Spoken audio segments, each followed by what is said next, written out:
بسم اللہ الرحمن الرحیم۔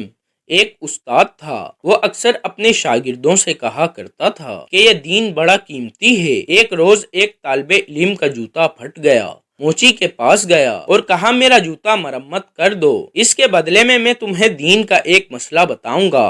موچی نے کہا اپنا مسئلہ رکھ اپنے پاس، مجھے پیسے دے۔ طالب علم نے کہا میرے پاس پیسے تو نہیں ہیں۔ موچی کسی صورت نہ مانا اور بغیر پیسے کے جوتا مرمت نہ کیا۔ طالب علم اپنے استاد کے پاس گیا اور سارا واقعہ سنا کر کہا لوگوں کے نزدیک دین کی قیمت کچھ بھی نہیں۔ استاد عقل مند تھے۔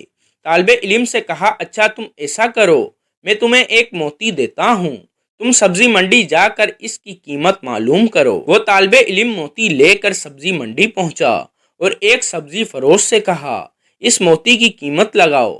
اس نے کہا کہ تم اس کے بدلے یہاں سے 2-3 لیمبو اٹھا لو، اس موتی سے میرے بچے کھیلیں گے۔ وہ بچہ استاد کے پاس آیا اور کہا اس موتی کی قیمت 2 یا 3 لیمبو ہے۔ استاد نے کہا اچھا اب تو اس کی قیمت سنار سے معلوم کر۔ وہ گیا اور پہلی دکان پر جب اس نے موتی دکھایا تو دکاندار حیران رہ گیا۔ اس نے کہا اگر تم میری پوری دکان بھی لے لو تو بھی اس موتی کی قیمت پوری نہ ہوگی۔ طالب علم نے اپنے استاد کے پاس آ کر ماجرا سنایا۔